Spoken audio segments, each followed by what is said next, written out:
तो hello friends, चलिए आज हम लोग जो है फिर से शुरू करते हैं भारतीय संविधान के जो हम लोग जो वीडियो पढ़ रहे थे भारतीय संविधान की क्लासेस, उसी के क्रम में।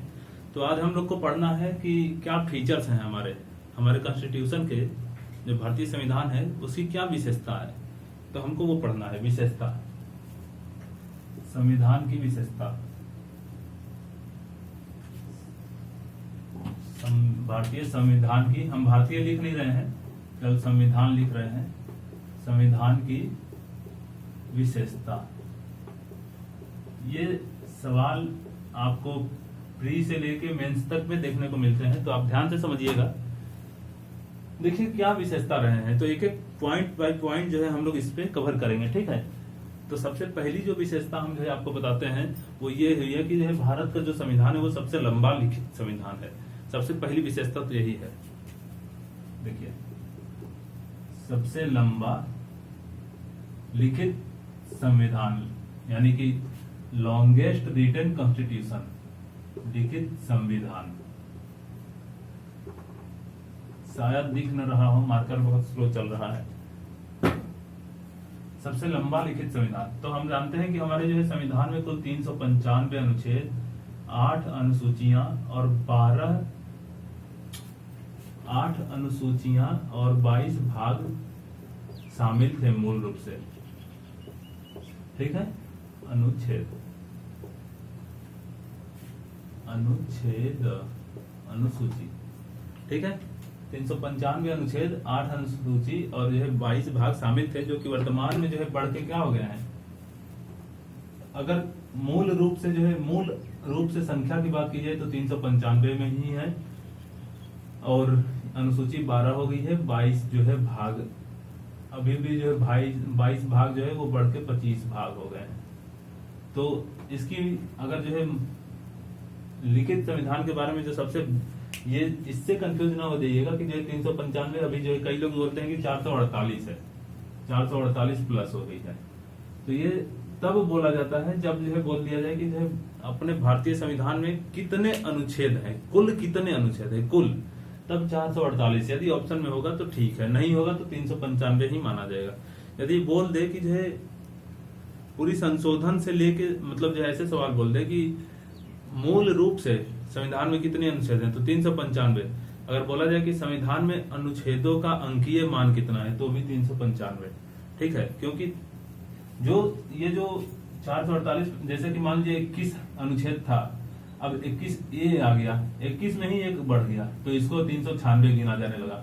जिसे 39 है, 39 का ये बढ़ गया, इसको जो है अगला 397 गिना जाने लगा। तो इस तरह से जो है ऐसे ऐसे काउंट हुए हैं, ठीक है। तो इसको आप जो है समझिएगा इस बात को। तो सबसे पहली विशेषता यही है, इतना जो है लंबा लिखित संविधान और किसी भी अन्य देशों का नहीं रहा है। तो सबसे बड़ा लिखित संविधान, पहली विशेषता। दूसरी, अगर जो है हम बात करें कि विभिन्न देशों से लिया गया स्रोत, विभिन्न स्रोतों से जो है विहित, ऐसे बोल सकते हैं। दूसरा, डिफरेंट रिसोर्सेज, ठीक है, विभिन्न स्रोतों से विहित। इसका मतलब ये है कि जो है हमारा जो संविधान बना है वो आपको पता है कि कई सारे देशों से मिलकर बना है, कई सारे देशों से मिलकर बना है, मतलब वहां के जो है चीजों का जो है मतलब प्रावधान अपने अंदर लिया गया है अपने संविधान में।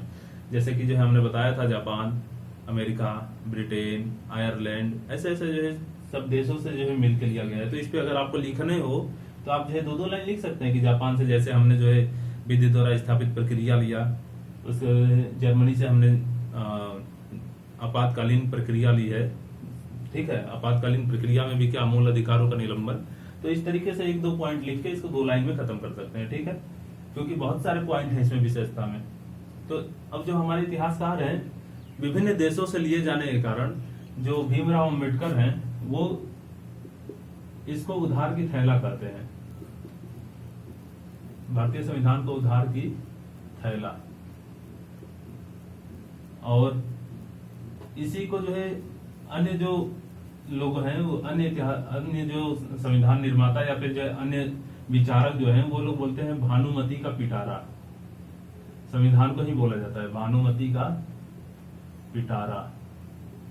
भानुमति का पिटारा का सीधा अर्थ यह है कि जिसमें सब कुछ मिल जाए। उसको ये एक मुहावरा है, भारतीय मुहावरा, भानुमति का पिटारा का सीधा अर्थ होता है जिसमें सब कुछ मिल जाए। भारतीय संविधान को खिचड़ी भी बोला जाता है, वो इसी के कारण, क्योंकि ये बहुत सारे जगहों से लिया गया है। ठीक है, तो ये सब चीजें हैं। ठीक, तीसरी जो है बातें हम पढ़ते हैं। 2 विशेषता हमने देखा, तीसरी विशेषता हम देखते हैं। तो तीसरी विशेषता है कि नम्यता और अनम्यता का संतुलन। नम्यता यानी कि जो है लोचशीलता, जिसे हम बोलते हैं लोचशीलता, तो नम्यता और अनम्यता का उदाहरण यानी कि रिजिडिटी एंड फ्लेक्सिबिलिटी। ठीक है, नम्यता प्लस अनम्यता का उदाहरण या संतुलन, जो भी कह लीजिए, संतुलन जो है कहना ज्यादा उचित होगा। तो नम्यता और अनम्यता से जो है सीधा सा अर्थ ये समझिएगा, नम्यता का मतलब जो है कि कठोर, जिसको रिजिड बोलेंगे, रिजिडिटी, और इसे फ्लेक्सिबिलिटी, और ये जो है लचीला बोला जाएगा, यानी कि जो कठोर ना हो, कठोर का विपरीत। तो कठोर का, संविधान का कठोर होने का संदर्भ किस पक्ष में है, तो किस सापेक्ष में है, तो संविधान जो है हमारा कठोर किस सापेक्ष में होगा, तो यानी कि जो है संशोधन के सापेक्ष में। तो हमारी जो संशोधन की जो प्रक्रिया है वो अमेरिका के संविधान संशोधन जैसी है, यानी बहुत कठोर है। ठीक है, और हमारी जो संशोधन की प्रक्रिया है वो ब्रिटेन के संविधान के जैसी बहुत लचीला भी है। तो हमारा जो संविधान का जो है कहीं कहीं जो स्वरूप है वो कठोर भी देखने को मिलता है, कहीं कहीं लचीला भी देखने को मिलता है। जैसे विभिन्न राज्यों से जो है जो संसद को अधिकार है कि वो नॉर्मली बहुमत से, केवल नॉर्मल बहुमत से, जितने लोग आए हैं उतने लोग, आधा से अधिक अगर वोटिंग कर देते हैं तो वो जो है बस क्या करेगा, किसी भी जो है क्षेत्र की सीमा में परिवर्तन, एक राज्य से 2 राज्य बनाना, ये सब सारी चीजें कर सकती है। तो ये इसमें आ जाएगी लचीले वाले में। और कुछ ऐसे जो है बहुमत है, जैसे जीएसटी वाली विधेयक हो गई थी, आधे से अधिक राज्यों से पास कराना पड़ा, तो ऐसे ऐसे जो है ये कठोर जो है हो जाएंगे संशोधन। तो ये जो है हमारा नम्यता और अनम्यता का संतुलन कह दीजिए या संबंध कह लीजिए, ये किसमें आ जाएगा, तीसरी विशेषता हो जाएगी हमारे संविधान की। ठीक है, तो चलिए चौथी विशेषता हम आपको बताते हैं। चौथी विशेषता जो है वो है एकात्मक लक्षण के साथ साथ संघात्मक लक्षण का भी होना। समझ आई बात, एकात्मकता के साथ साथ संघात्मक या संघीय व्यवस्था का होना। ठीक है, जैसे federal system with a unitary bias, federal system with a unitary बायस। तो हमने क्या बोला, एकात्मक व्यवस्था के साथ साथ, एकात्मक व्यवस्था के साथ संघीय व्यवस्था। एकात्मक व्यवस्था और संघीय व्यवस्था का अर्थ क्या है, चौथी पॉइंट है हमारी। एकात्मक व्यवस्था का सीधा सा अर्थ है कि जो है कई सारी क्षेत्रों में हमारी संविधान की जो गुण है, जो क्वालिटी है, वो केवल यूनिटरी यानी एक जो है एकात्मक देखने को मिलती है, केवल एक। जैसे कि हमारा जो संविधान है केवल एक ही लिखित संविधान है। ठीक, जैसे कि जो है यहाँ शक्ति का विभाजन तो संघीय में चल जाएगा। जैसे कि हम कह सकते हैं एकल नागरिकता है। ठीक, जैसे कि एकल नागरिकता है, इसमें हम कुछ पॉइंट आपको लिख देते हैं। जैसे कि एकल नागरिकता होगी, एकल नागरिकता, जैसे कि एक संविधान हो गया जिसमें जो है केवल स्पेशली केवल एक ही चीज की बात लिखे। जैसे कि एक हमारा एकीकृत न्यायपालिका, एकीकृत न्यायपालिका, ठीक है, एकीकृत न्यायपालिका हो गया। तो इस तरह के जो भी जो है प्रोविजन होंगे, इस तरह के जो भी प्रावधान होंगे, वो सब किसमें माने जाएंगे, वो सब जो है एकात्मक लक्षण माने जाएंगे। तो हमारे संविधान में ये सब भी व्यवस्था तो है कि नहीं। जहां पे एकीकृत का मतलब सीधा सा ऐसे भी समझ लीजिए, जहां पे जो है केंद्र इसका ज्यादा पावरफुल होना होता है, केंद्र जहां ज्यादा पावरफुल दिखे, ज्यादा शक्ति दिखे केंद्र के पास, तो ऐसे में जो है हम अवशिष्ट शक्ति भी बोल सकते हैं। अवशिष्ट शक्ति केंद्र के पास होना, राज्यपाल की नियुक्ति, राज्यपाल की नियुक्ति, राज्यपाल की नियुक्ति, राज्यों में जो है अखिल भारतीय सेवाओं यानी आईएएस आईपीएस की नियुक्ति, ये सब किस में आ जाएगी, एकात्मक व्यवस्था में आ जाएगी, क्योंकि आईएएस आईपीएस जो है राज्य में काम करते हैं, लेकिन वो करते किसके लिए है, केंद्र के लिए है, तो वो एक तरह से केंद्र से जुड़े होते हैं। ठीक है, तो ये सब जो चीजें हैं ये किस में आ जाएंगे, ये यूनिटरी सिस्टम में आ जाएंगे। समझ में आई बात। लेकिन संघीय व्यवस्था में क्या होता है, संघीय व्यवस्था में जहां जो है आप पावर जो है दोनों जो है चीजों में बटा रहे हैं, यानी जो है शासन में राज्य भी जो है रोल निभाए और केंद्र भी रोल निभाए, वहां जो है संघीय व्यवस्था। तो हमारे संविधान में जो है देखिए संघीय व्यवस्था के कोड कौन कौन से मिलते हैं, जैसे कि सुप्रीम कोर्ट के साथ साथ हाई कोर्ट, और इनका जो है स्वतंत्र न्यायपालिका, स्वतंत्र न्यायपालिका ये अपने आप में स्वतंत्र है, किसी पे दबाव नहीं है। अनुच्छेद 50 कह सकते हैं, विधायिका को कार्यपालिका से अलग रखा गया है। उसके बाद अनुसूची 7 कहा जा सकता है, यानी शक्तियों का विभाजन, शक्तियों का विभाजन। राज्यों में जो है सीएम का होना, राज्यों में सीएम का होना। ठीक है, तो ये सब जो है ना किसके जो है वो दिख रहे हैं गुण, तो ये सब दिख रहे हैं संघीय व्यवस्था के गुण दिख रहे हैं। एक मिनट,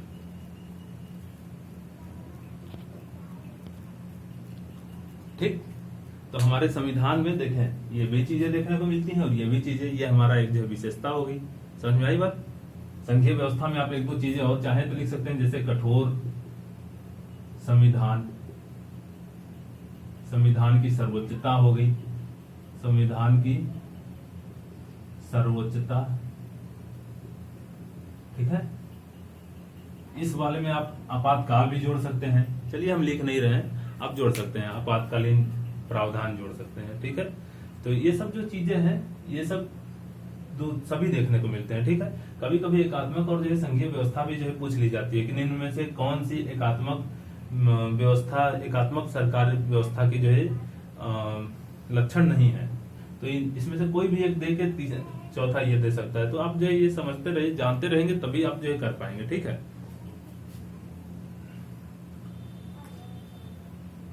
अब हम लोग अगली व्यवस्था पढ़ेंगे। ठीक है, तो 4 संविधान की जो है हमने देखा 4 विशेषताएं। वैसे तो बहुत सारी विशेषता है, यदि आपको लिखने को आ जाए तो कॉपी छोटी पड़ जाएगी, लेकिन आपको याद भी होनी चाहिए, सारी चीजें समझ में आनी चाहिए। ठीक है,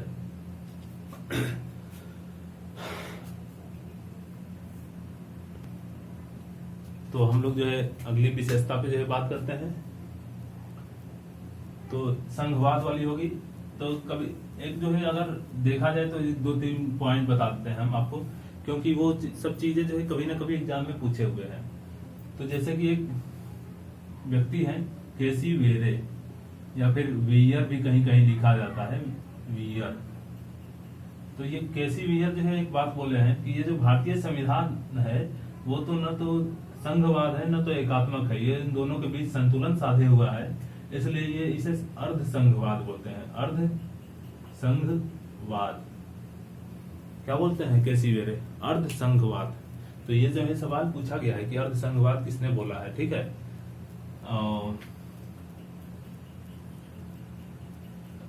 एक जो है व्यक्ति है उनका नाम है मारिज जोन्स, मारिज जोन्स।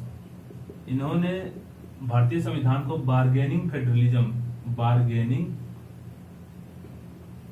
फेडरलिज्म बोला है, फेडरलिज्म यानी कि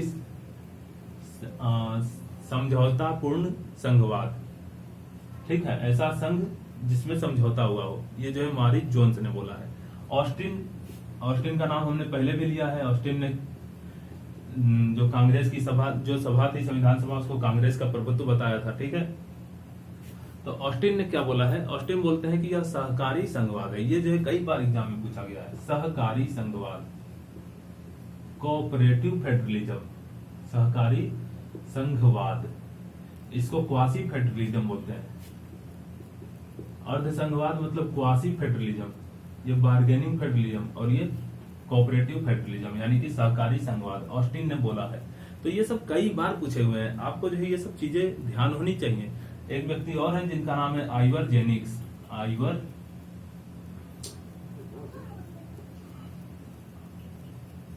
जेनिंग्स, आइवर आइवर जेनिंग्स, इन्होंने क्या बोला है कि भारतीय जो संविधान है उसकी विशेषता के बारे में अगर हम देखें तो उन्होंने जो है ये जो संघ वाला बात है कि संघ के मामले में कैसा संविधान है, तो उसके लिए इन्होंने बोला है कि federalism with a centralised tendency. Federalism थोड़ा सा लंबा हो जाएगा ये, federalism with a centralised tendency, ठीक है, federalism with a centralised tendency, ये जो है बात किसने बोला है। यानी कि अगर इसको अगर हम लोग हिंदी में जो है देखा जाए तो केंद्रीकृत व्यवस्था के साथ साथ संघवाद, ठीक है, केंद्रीकृत व्यवस्था के साथ साथ संघवाद, तो ये जो है ये बात बोला है। यानी जेनिंग्स ने बोला है कि भारत में संघवाद तो है लेकिन उसमें केंद्रीय जो व्यवस्था है, केंद्रीकृत व्यवस्था वो बहुत ज्यादा है। चलिए खैर, इसके बाद हम इसको आप जो है बढ़िया से देख लीजिए। तो इसको हम मिटाते हैं, हम लोग जो है अगली कुछ अपनी विशेषताओं के बारे में बात करते हैं। अभी तक हम लोग जो है 4-5 विशेषता देखे, तो अगली विशेषता जैसे जो है कुछ पॉइंट है उसमें आप खुद इससे लिख सकते हैं कि उसमें आ जाए, मेंस में आ जाए, तो उसके बारे में हम आपको बता दें। जैसे कि अगली जो नेक्स्ट व्यवस्था है वो कह सकते हैं डीपीएसपी। डीपीएसपी से भी पहले कह सकते हैं फंडामेंटल राइट, यानी मौलिक अधिकार। मौलिक अधिकार ये भी हमारे संविधान की विशेषता है। 12 से लेकर 35 तक भाग 3 में, भाग 4 में अनुच्छेद 36 से लेकर 51 तक, ठीक ना। DPSP directive principle of state policy, यानी राज्य के नीति निर्देशक तत्व, ठीक है। और ये जो है क्या है, मूलभूत अधिकार, ठीक। इस तरह से जो है हम देख सकते हैं कि फंडामेंटल ड्यूटीज भी देख सकते हैं, मौलिक कर्तव्य, ठीक है। और उसके बाद सेकुलरिज्म यानी पंथ निरपेक्ष वाली भी जो है चीजें हम लोग देख सकते हैं। पंथ निरपेक्ष, ठीक ना, पंथ निरपेक्ष। सार्वभौमिक, अगली जो है विशेषता क्या है, सार्वभौमिक मताधिकार। सार्वभौमिक मताधिकार का जो अधिकार है वो हमारी एक विशेषता है। इसके बाद से हम ये कह सकते हैं कि एकल नागरिकता, एकल नागरिकता, ये सब जो है हमारे संविधान की विशेषता है, ठीक है। एक दो जो है मुख्य और विशेषताएं हैं जिसपे हम आपको बात करेंगे। देखिए मेंस में लिखना है तो दो दो वर्ड जो है इसमें लिख सकते हैं आप, 125 वर्ड आराम से हो जाएंगे। हालांकि भी ये सब चीजें तो पढ़ना ही है। जिससे देखिए एक जो है जो विशेषता है जिसमें हम कहेंगे कि संसदीय संप्रभुता और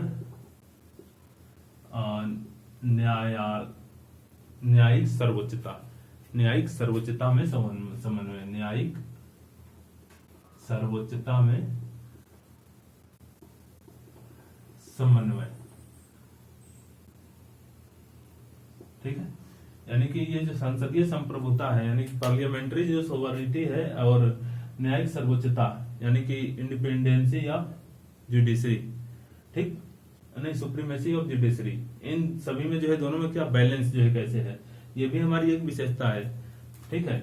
जैसे संसदीय संप्रभुता कहाँ से लिया गया, ये यूके की विचारधारा से लिया गया है, और न्यायिक सर्वोच्चता यूएसए से लिया गया है। हालांकि दोनों अपने आप में संप्रभु है, संसद भी कोई भी कानून बनाने के लिए संप्रभु है, और न्यायालय जो है क्या करेगी, उस कानून को रद्द करने के लिए भी संप्रभु है, उस पर कोई दबाव नहीं डाल सकता है। तो ये हमारी जो है यहाँ की जो है क्या है, विशेषता ही तो है एक तरह से। अब लास्ट विशेषता हम लोग देखेंगे सरकार के स्वरूप के बारे में, कि सरकार की स्वरूप कैसी है हमारे यहाँ की। तो सरकार की जो संसदीय स्वरूप है ये भी हमारे यहाँ एक विशेषता है, संसदीय स्वरूप। ये सब जो है हमारे संविधान की विशेषताएं ही तो हैं, ठीक है। हमारा जो है सरकार जो है किस प्रकार का है, तो एक संसदीय स्वरूप प्रकार का, यानी कि जो है 2 हाउस होते हैं, 2 सदन होते हैं, वो जो है कानून बनाते हैं, फिर राष्ट्रपति के पास जाता है, मुहर लगता है, तो वो जो है क्या बनता है, वो कानून मान लिया जाता है। वो विधेयक पे जो है दोनों जो हाउस होते हैं, राज्यसभा और लोकसभा, ये जो है अपना जो है मुहर वगैरह लगा के पास करके राष्ट्रपति के पास भेजते हैं, तो कोई भी कानून इस हिसाब से बनती है। संसदीय स्वरूप जिसमें कैबिनेट होता है, मंत्रालय होता है, ठीक है, हर लोगों को जो है अपनी विभाग बटी होती है, ये सब चीजें जो है। अब देखिए सरकार के स्वरूप की बात आई तो कभी कभी एग्जाम में पूछा जाता है, तो हम आपको बता दें कि सरकार के स्वरूप कितने होते हैं। सरकार के स्वरूप तो मुख्य रूप से दो ही टाइप में सरकार के स्वरूप को बांट के देखा जाता है। पहला अध्यक्षीय सरकार, अध्यक्षीय सरकार, और दूसरा जो है हम कहेंगे संसदीय सरकार, संसदीय सरकार। अध्यक्षीय सरकार में कौन आएगा? अध्यक्षीय सरकार में जो शामिल किए जाते हैं, जैसे कि एग्जांपल दे रहे हैं यूएसए, और संसदीय में जैसे कि भारत हो गया और फिर ब्रिटेन कह सकते हैं, ठीक है। जहां संसद हो, दोनों हाउस हो, यहाँ पे भी संसद है, लेकिन यहाँ पे जो एक चीज और होती है कि यहाँ पे जो राष्ट्रपति होते हैं, राष्ट्र के जो प्रमुख होते हैं, वो डायरेक्ट जो है चुने जाते हैं किसके द्वारा? जनता के द्वारा। और यहाँ पे जो राष्ट्रपति होते हैं, यानी जो राज्य प्रमुख होता है, वो अप्रत्यक्ष रूप से या फिर वंशानुगत होता है। तो ये जो है संसदीय सरकार की जो है एक और अध्यक्षीय सरकार में जो है क्या है, मूलभूत अंतर देखने को मिलता है। इसमें ये भी कह सकते हैं कि ये जो राष्ट्र प्रमुख होता है, राज्य प्रमुख होता है, यानी राष्ट्रपति कह लीजिए, राष्ट्रपति संसद के प्रति जवाबदेही के लिए उत्तरदायी नहीं होता है, संसद के प्रति ये जिम्मेवार नहीं होता है, उत्तरदायी नहीं है। लेकिन यहाँ पे जो है क्या है कि राज्य का जो प्रमुख होगा, जैसे कि प्रधानमंत्री, वो संसद के प्रति क्या होंगे? जिम्मेवार होंगे। ये संसद में कभी जा भी नहीं सकता है, ये चाहे तो न जा सकता है, बैठ नहीं सकता है, लेकिन यहाँ के लोगों के लिए वो अधिकार नहीं है। संसदीय स्वरूप में आपको संसद में जाना पड़ेगा, लोगों के जवाब देना पड़ेगा सवालों का, ठीक। तो इस तरह से सारी चीजें हैं, तो आप इस चीज को समझ गए होंगे। तो ये हमारी संविधान की विशेषता रही है। हम लोग नेक्स्ट वीडियो में पढ़ेंगे कि कैसे जो है 565 देशी रियासत जो थे उनको जोड़ने का काम किया गया भारत में, ठीक है। चलिए, धन्यवाद।